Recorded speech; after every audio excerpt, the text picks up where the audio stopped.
முடியாதுங்க, ரொம்ப கஷ்டமா இருக்குங்க. நெஞ்சு வலியோட வரேன் நான் 3 ஹவர் கிளாஸ் எடுத்துட்டு. வீட்டுல சோறு இல்லைங்க. எங்க அம்மா படுத்துட்டு இருக்காங்க. அம்மா அப்படின்னு. என்னம்மா சமையல் ஏதாவது செஞ்சுங்க? இல்லம்மா. உள்ள போய் பார்த்தா சமைச்சு சாப்பிட்ற விஷயம் தான் இருக்கே தவிர சமைச்சு வச்ச சாப்பாடு எதுவுமே இல்லை, ஃப்ரிட்ஜ்லயும் இல்லை.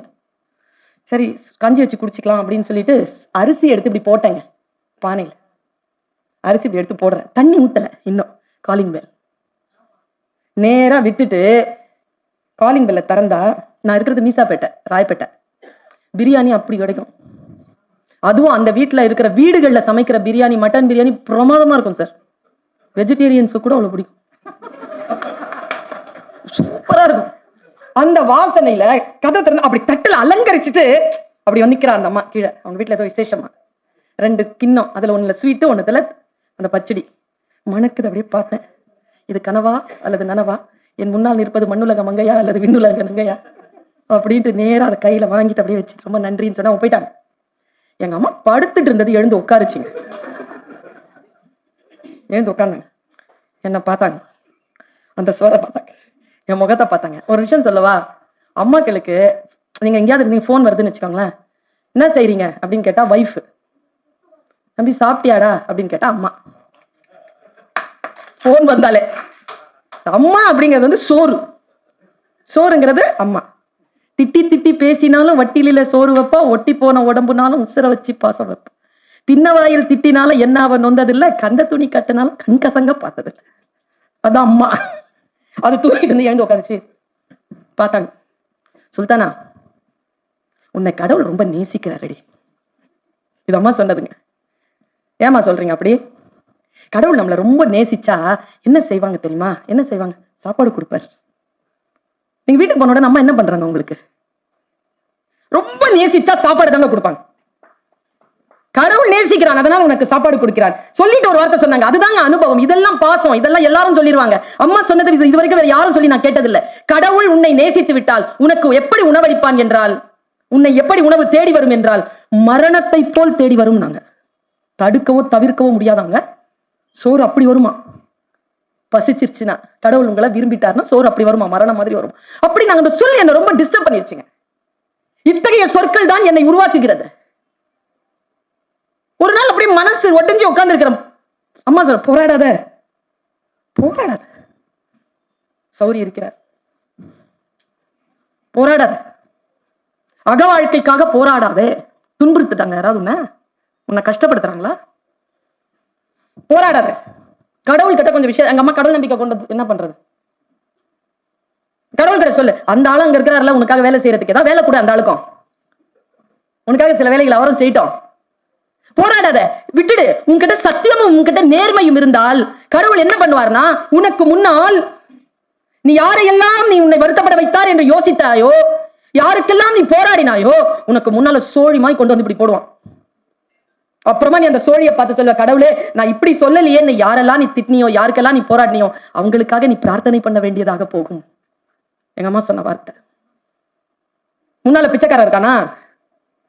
இதுதாங்க வாசிப்பு நமக்கு தரும். கேட்கிற பக்குவம் இருக்குல்ல. இப்ப இந்த குழந்தைகளை கூட்டிட்டு வந்து உட்கார வச்சிருக்காங்க. நான் பேசுறது புரியுதான் தெரியும். இன்னைக்கு புரியலனாலும் ஏதோ ஒரு சொல் வாய் காதுல வந்து விழும் பொழுது, காலம் போனதுக்கு அப்புறமா அந்த சொல் மட்டும் ஞாபகம் தான், பொருள் புரிய தொடங்கும் பாருங்க. நான் சொல்றது உனக்கு புரியாதுன்னு நினைக்கவே நினைக்காதீங்க. காலம் போகும், ஆனால் புரியும். பெண்களுக்காக எங்க அம்மா சொன்னாங்க ஒரு விஷயம். முன்னால பிச்சைக்காரன் இருக்கானா? நிறைய யங் லேடிஸ் வந்திருக்கிறீங்க.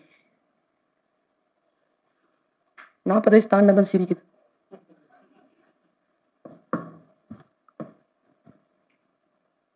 பிச்சைக்காரன் முன்னால இருக்கானா? பிச்சை மட்டும் போடு. பல நேரங்களில் பெண்கள் பிரசாதத்தை போட்டு விடுகிறார்கள். பிச்சைக்காரனுக்கு பிரசாதம் வேணாம், பிச்சை போதும். பல நேரங்கள்ல அவங்களையும் போட்டுறாங்க. சொல்லும் பொருள் ஆழமானது, வாசித்தால் புரிகிறது, கேட்கும் பக்குவம் இருந்தால் உள்ளே பயணம் தொடர்கிறது. நான் வாசிச்சு பாக்குறேன் ஒரு கதைங்க, நினைவுகளை துரத்தின்னு ஒரு கதை எழுதியிருக்காரு. நிறைய எழுதியிருக்காரு. ஆனா இவருடைய எழுத்து எனக்கு, நான் ஏன் பாராட்டுறேன்னா, உங்களை சில எழுத்துக்கள் அந்த சென்டென்ஸை படிச்சு புரிஞ்சுக்கிறதுக்கு இருக்குல்ல, அதுக்கே ஒரு பயிற்சி வேணும். வாசி பயிற்சி இல்லைன்னா அது புரியாது. 7ஆம் உலகம்னு ஒரு புக்கு ஜெயமோகன் சார் எழுதியிருந்தார். நானும் படிச்சு 7 சாப்டர் முடிச்சுட்டு என்னதான் சொல்ல வர்றாருன்னு புரியல.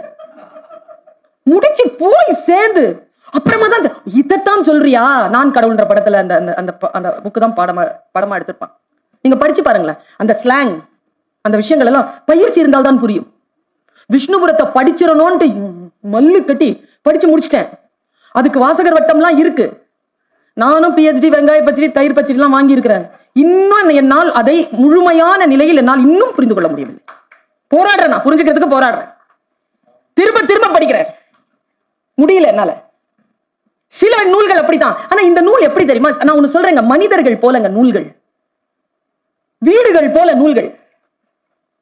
சில பேர் வந்து உடனே ஃப்ரெண்ட்ஷிப் ஆயிடுவாங்க. சிலது எவ்வளவு நீங்க ஃப்ரெண்ட்லியா சரிங்க கூட வராது. சில பேர் சாப்பிட இப்படி கூப்பிடுவாங்க, எங்க அம்மா சிக்காதுல்ல, வாங்க வாங்க சாப்பிட்டு போலாம், வாங்க வாங்க சாப்பிட்டு போலான்னு பிடிப்பாங்களா இப்படி. சிலது வந்து ஃப்ரெண்ட்ஷிப்பே ஆகாது. கல்யாணம் பண்ணிட்டு வர கூட இருக்கும் அது 35-40 வருஷம். அது வயசாயிடுச்சுன்னு வச்சுக்கோங்களேன். அப்போ அதுக்கு ஒரு ரியலைசேஷன் வந்துடும். என் மனைவி இல்லைன்னா என்னால ஒண்ணுமே இல்லை, அவதான் எனக்கு எல்லாம். ஏன் இதை ஒரு 30 வருஷத்துக்கு முன்னால சொல்றது? ஏன் வயசான அப்புறமா சொல்ற? பயம். செஞ்சதெல்லாம் ஞாபகம் வச்சுட்டு இப்போ ஏதாவது பழி வாங்கிட்டாள்னா, அதனால இந்த டைம்ல போய் அதை சமாதானப்படுத்தி வயசானதுக்கு அப்புறமா மனைவியை லவ் பண்றேன்னு சொல்றவன நம்பவே நம்பாதீங்கிற நான். நம்பவே நம்பாதீங்க. அதுக்குன்னு ஒரு வயசு இருக்கு. அதுக்கு நான் அந்த டைம்ல சொல்லு. ஆமா, தப்பிக்கிறதுக்காக மட்டும் வீட்டுல கேட்டு சொல்றேங்கிறது. நான் யோசிச்சு பாக்குறேங்க.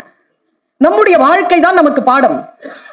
மனிதர்கள் தான் குருமார்கள், உடன் வருகின்றவர்கள் தான் வீடுகள். சில வீடுகள் வந்து திறந்து வரவேற்கும், சில வீடுகள் இறுக்கமா மூடிக்கும். தட்டினாலும் திறக்காது, காலிங் பெல் அடிச்சாலும் திறக்காது. உள்ள ஆள் இருக்குதா இல்லையா ஒண்ணுமே தெரியாது. போன் அடிச்சாலும் எடுக்காது. கூப்பிட்டு இருக்கோம் வான்னு. புக்ஸும் அப்படிதான், நுழைய விடாதே. சில புக்ஸ் படிக்க விடாதே. எவ்வளவு படிச்சுதான் தீர்வேன் அப்படின்ட்டு கங்கணம் கட்டிட்டு நான் படிச்சு முடிச்ச புக் எல்லாம் உண்டு.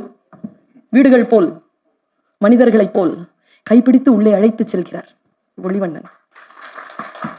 ஒரு டூர் கொண்டு போறாருங்க நமக்கு.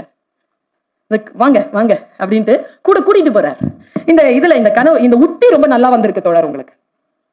உத்தி இத எளிமையான, அதாவது இன்னைக்கு வந்து வாசிப்பு பழக்கம்லாம் ரொம்ப இல்லாம வெறும் பிளாக்ஸ படிச்சுக்கிட்டு அல்லது அந்த வாட்ஸ்அப் செய்திகளையும் ட்விட்டர்லையும் ஃபேஸ்புக்லையும் மட்டுமே வாசிப்பு பழக்கத்தை கொண்டிருக்கின்றவர்கள் கூட ஒரு தீவிர இலக்கியத்தை வாசித்து முடித்தால் என்ன நன்மை பெறுவார்களோ அந்த நன்மை பெறுவதற்கான வாய்ப்பை தன்னுடைய எளிமையான மொழியில் தந்திருக்கிறார் ஒளிவண்ணன். இதை என்னால சொல்லிட முடியும்.